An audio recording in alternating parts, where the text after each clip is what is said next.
Horrible Shrimad Bhagavat तृतीय स्कंद द्वाविंशोऽध्याय। मैत्रोवाच एमन्ते राजा गुणग्राम आनंदे वर्णिले कदर्म शुणिण आपणा सुख्याति लज्जित होइले भूपति बोइले मुनि मुख चाहि शुणक धर्म दयावही। हरिबल मनुवाच सेवेदमय ब्रह्मागे वेद प्रवृत्ति इच्छा जोगे तपस्या विद्या जगजुक्त लंपट भाव विरहित करि सृजिले लोक गुरु तुम मानंकु सोमुखरु एणु पवित्र तुम्भ देहि सुविद्या तप छंदमयी जोग साधने अलंपट तुम्भ साधन स्वर्ग बाट ए तुम्भ धर्म रक्षा अर्थे से पितामह ए जगते सहस्रे भुजते जघेनी सृष्टि पालने पद्मजनी क्षत्रिय जाति बियाइला से तेज सृष्टि आवरिला एबेनी तेज एबेनी रहे धर्म पालने देह बहे एणु तुम्भर दर्शने संशय न रहे मो मने जेणु अनेक भाग्य मोर देखिली तुम्भर शरीर तुम्भ चरण रजनीर पवित्र कलाम शरीर प्राकृत जन मानकर जे रूपटे अगोचर तुम्भर अनुग्रह पाई पवित्र कली निज देहि तुम्भर वाक्य कर्ण पथ निश्चल होए कृत कृत्य मुए दुहिता स्नेह जड़ी ए माया मोह बंधे पड़ी एणु मोहर दुख मने कहिबी शुण सावधाने मोहर ज्येष्ठ बेनी सुत उत्तान पाद प्रिय व्रत तांक भगिनी सुमुखी ए देहुति चंद्रमुखी तांक भगिनी सुमुखी ए देवहुति चंद्रमुखी एहार गुणशील समे पति छई निज धर्मे तुम्भर रूप गुण जेते नारद एहार ग्रते कहिले मोहर साक्षाते तेणु कल्पिला एहा चित्ते मुएबे श्रद्धा प्रीति चित्ते ज्ञानी मिलिली तो ग्रते कन्या ग्रहण तुम्बे कर श्रद्धारे देली उपहार तू धर्म ज्ञानी कर बर गृहस्थ धर्म एबे कर तो गृहाश्रम कर्म मान सुंदर करिब साधन एणे तो प्रतिवाद नहीं पुष्कल धर्मे हा कही उद्यत भोग जेबे छाड़ी जे जानती भिक्षु पथ माड़ी जे जस मान तार थाई अवज्ञा बसे नर होई तुम्भर ब्रह्मचर्य व्रत अवधि हेला समपात विवाह करिवार पाई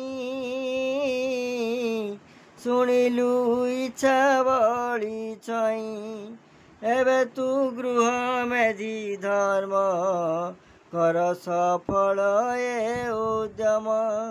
ए देवहूति कन्या मोर वेद प्रमाणे विवाह कर हेमंत मनु वाक्य शुणी अधर्म हृदय परिमाणी बोलंत मनु मुख चाही बोलंती मनु मुख चाही आनंद चित्ते देह बही हरि बोल अधर्म तुमर आज्ञा शिर धरी ए देवहूति विवाह करी रमी भी संसार धारणे आत्मार उत्पत्ति कारणे जे मनु राजार दुहित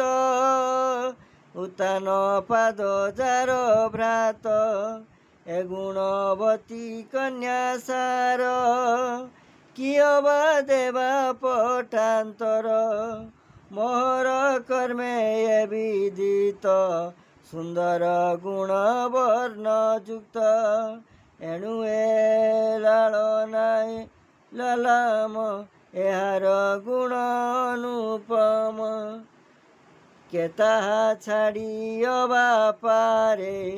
शरीर बही ए संसारे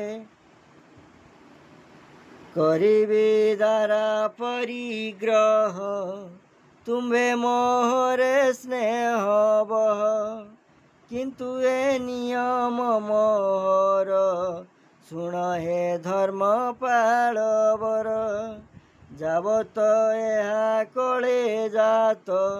सुंदर गुणवंत पुत्र तावत गृहाश्रम रही तहु संन्यास करिबई तुम वचन मान्य मोर जे भावे जन उपकार पित्रादि ऋण शोध करी परे संन्यास अनुसरी हेमंत विष्णु अनुमति तुमको कहिली संप्रति हरिबल मैत्र वाच हेमंते विप्र वाक्य शुणी संतोष चित्ते राजा राणी मुनिंकी वर वेश करी वेद विधाने कन्यावरी तापस श्रेष्ठ मुनि बरे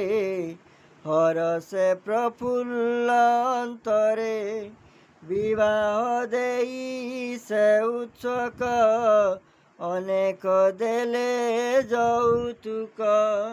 अमूल्य वसन भूषण गृह पुष्कल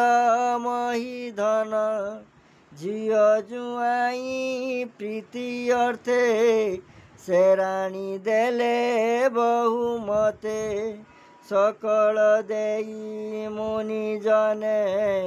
बोधिले अमृत वचने आनंद चित्ते दंडधारी मुनिंकी आलिंगन करी कंठ कुंठित अश्रुमुखे दुहिता स्नेह भंग दुखे हेमात बोली अश्रुमुख दुहिता दुखे अति दुख दुहिता केश नेत्र जले अति कातरे आद्र कले मुनिंकी कन्या दान देई आनंदे कृत कृत्य होई रथ आरोही बेनी जने गले से आपना भुवने से पुण्य नदी सरस्वती अति शोभन तटवती से ऋषि कल्याण नदी तटे अनेक ऋषि जानी कटे पूर्ण कुटीर से भी आई सुदृढ़ कुशकस छाई से नदी तीरे सुखे रही विष्णु भजन यज्ञ दाई तटे मुनि आश्रम देखिता शोभा अनुपम मनुर चित्त तृप्त हेला स्वगृह मार्गे चली गला से ब्रह्मावर्त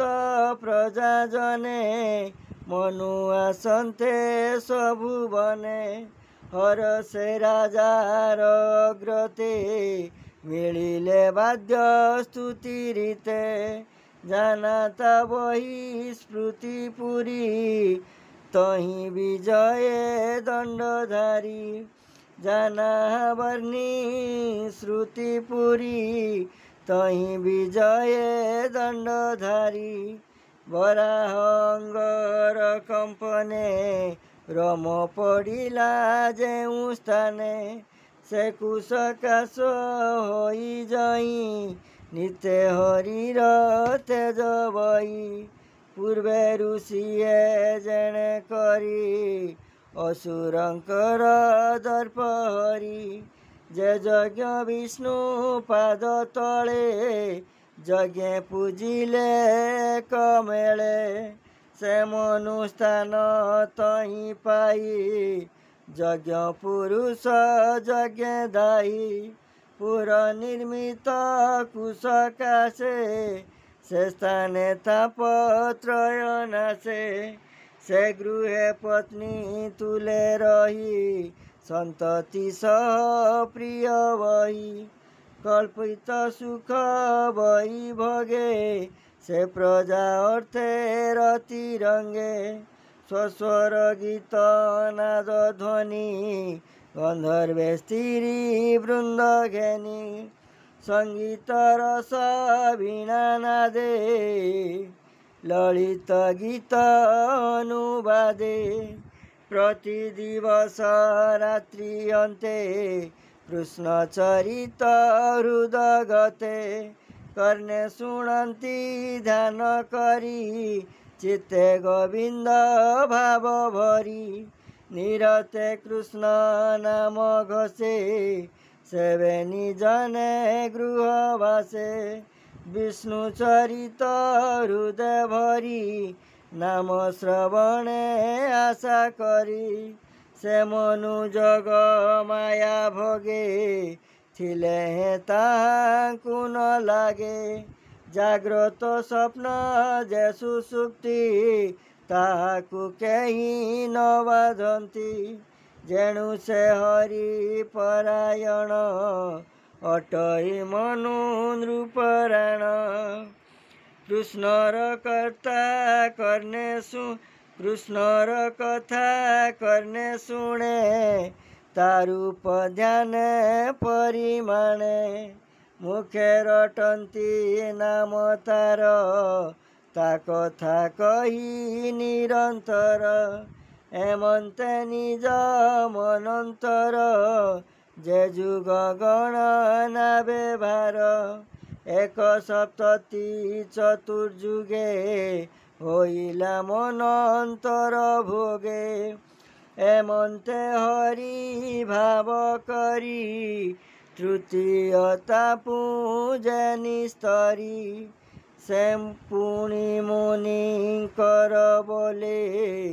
ବିବିଧ ଜ୍ଞାନ ହିଁ କହିଲେ ତ୍ରିବିଧ ବାଧା ଲୋକେ ଅଛି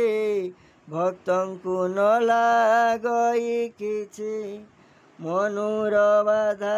ହିଁ ନଥିଲା ଯେଣୁ ହରିଙ୍କି